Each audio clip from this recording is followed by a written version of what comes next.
Nah, yang tadi pancang kepala bertujuan untuk membentuk titik tanam, pancang rumput bertujuan untuk menunjukkan tempat rumpuan. Ya inilah detail-detail dari yang saya jelaskan tadi, Bapak Ibu sudah kan.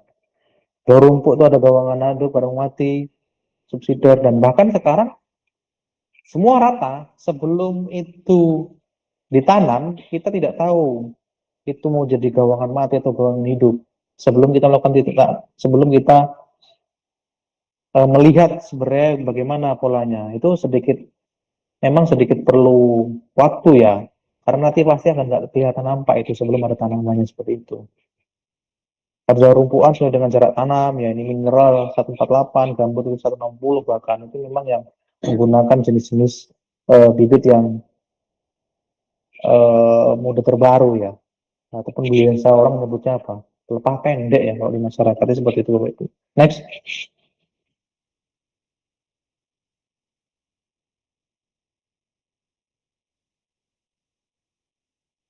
Nah, seperti ini yang saya eh, contohkan tadi Bapak Ibu. Jadi yang saya jelaskan di awal tadi, seperti inilah tanda-tandanya dikasih bendera di ujung-ujung blok, di desain blok terkait dengan pancang rumput, pancang jalur paret itu biasanya ditandai dengan apa? Bendera ya. Bendera itu dari apa sih? Biasanya plastik sih Pak.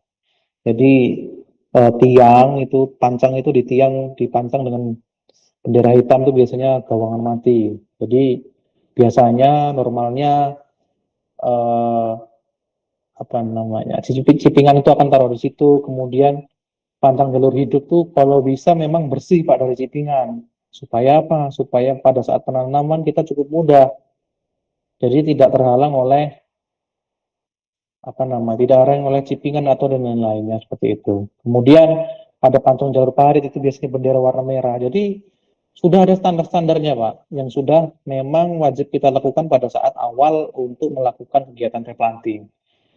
Jadi itu memang wajib kita lakukan karena kalau tidak kita lakukan kita akan bingung dalam penanam bunga. Kita tidak akan ingat di mana sebenarnya akan kita rencanakan sesuai dengan data yang sudah kita peroleh. Next. Nah, kemudian ini untuk di terasan ya.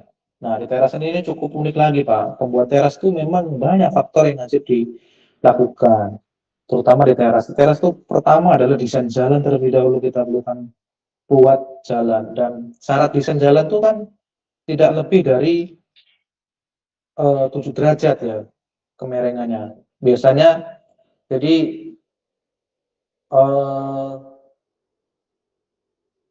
pancang itu, kemudian pancang jalan itu memang ada faktor-faktor lainnya, 7%, sorry, 7%. Jadi banyak faktor yang memang wajib kita lakukan terkait dengan terutama di area Bapak yang punya teras-teras ya ataupun bentuknya berbukit. Itu memang perlu dilakukan khusus dulu apa bentuk jalannya. Gimana jalannya supaya intinya pada jalan pada di bukit itu adalah mobil pengangkut itu langsung bisa Pak, tanpa harus membutuhkan mobil pelangsir. Itulah kunci pertama pada saat memaksimalkan produksi atau menghasilkan tanaman di lahan yang berbukit. Tidak ada teresannya, 0,8 derajat tidak ada teresan, kemudian kemiringan lahan 8 derajat sampai dengan 13 derajat itu 5 meter lebar terasan. Ini adalah terkait dengan spesifikasi dari terasan yang akan kita gunakan. Jadi terasan cukup lebar, Bapak Ibu, 5 meter atau 3 sampai 4 meter. Kemudian terasan itu tidak boleh seperti ular, Bapak Ibu. Jadi kalaupun di salah satu bukit terasan itu wajib rata air. Bahasanya buatnya wajib rata air. Walaupun secara realisasi nanti akan dibuat sedikit mereng ke dalam. Kemudian terkait dengan tata kelola drainase dan lain-lain. Tetapi pada saat awal, jadi pada saat ekskavator membuka itu, pada saat ekskavator mulai bekerja, memang wajib rata air dia. Jadi biasanya adalah yang dilakukan dari mana? Jadi operator tuh nggak akan mungkin bisa dia melihat tapak dia bekerja, Bapak Ibu. Memang wajib ada pengawas yang dari jauh.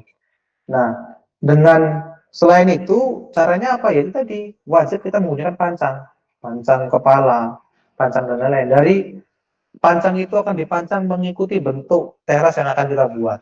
Jadi operator nanti tinggal mengikuti itu aja. Pancang apa Pak? Kacang merah, kacang apa? Kacang putih. Udah ikuti putih aja dia. Dia kalau nggak jumpa putih baru dia akan bertanya seperti itu. Nah, walaupun sudah pakai pancang itu sendiri pun, nanti akan terjadi naik turun itu kalau kita kontrol. Kalau tidak ada pengawas kita di lapangan.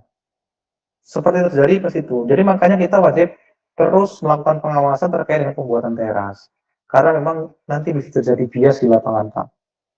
Ya, kemudian untuk kadang terasnya apa alat yang digunakan biasanya untuk mengukur kelerengan? Biasanya kami pakai klinometer sih, Pak. Jadi klinometer sendiri itu yang harus menjadi gunakan kita harus senjata utama kita. Oh, dia udah rata air. Dia kok turun. Dia kok naik alat itu. Nah, dari klinometer itulah yang akan kita gunakan sebagai alat kita atau tools kita memastikan kualitas pekerjaan pembuatan teras kita menjadi lebih baik ataupun sesuai dengan yang kita inginkan. Next. Sawit Pro. Terus tumbuh.